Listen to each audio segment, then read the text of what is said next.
range beyond there that were flat. And the ancient Columbia River used to flow over this vineyard and down to the southwest. There's a place called Sadis Pass that you can't see well in this haze from the forest fires. But nevertheless, the ancient Columbia carried these rocks that are granite from the Canadian Rockies down in with the floods in the spring, and they were tumbled smooth.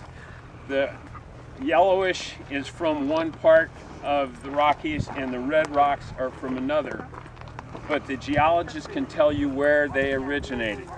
The other rocks that you'll see here are volcanic in origin. When the lava was spit out in a molten state, it crystallized in midair and trapped gas pockets in it. And so you'll see different pore sizes of the gas coming from different eruptions. But we have basalt from the lava flows meeting the lava coming from the ancient Cascades together. The basalt flows occurred over 300 times, and then the ancient Cascades were more this direction than they used to be. And so that was the buffer zone, is where the Yakima Valley is. And then the other geologic sequence of events that happened that has significance here is a series of floods from glacial Lake Missoula in Montana. There was an ice dam on the Clark Fork River in northern Montana on the Idaho border. And when that dam broke, this giant cascade of water came roaring down through the Spokane River, came across the scablands of eastern Washington and down Wallula Gap. You guys haven't been there? We're on our way. You're going to go there to Wallula Gap next. And Wallula Gap was the pinch point, and so the flood hit that and bounced back up the Yakima, bounced back up the Columbia, and deposited slackwater silts.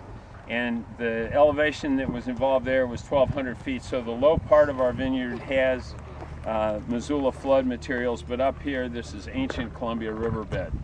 And so the rockiness determines that it's going to be low moisture holding capacity soil. So you're going to be stressing the vines more. When we go over to the Riesling, you'll get to see a huge amount of stress. Those are the oldest vines, and yet the trunk sizes are the smallest that you'll be dealing with. In addition to those bedrock materials and then the deposition from the rivers, wind-driven loess has been deposited here. But in 1980, we got a ½ an inch of St. Helens ash. And so that was another contribution to the soils of the vineyard. And that's very low, it's like sand.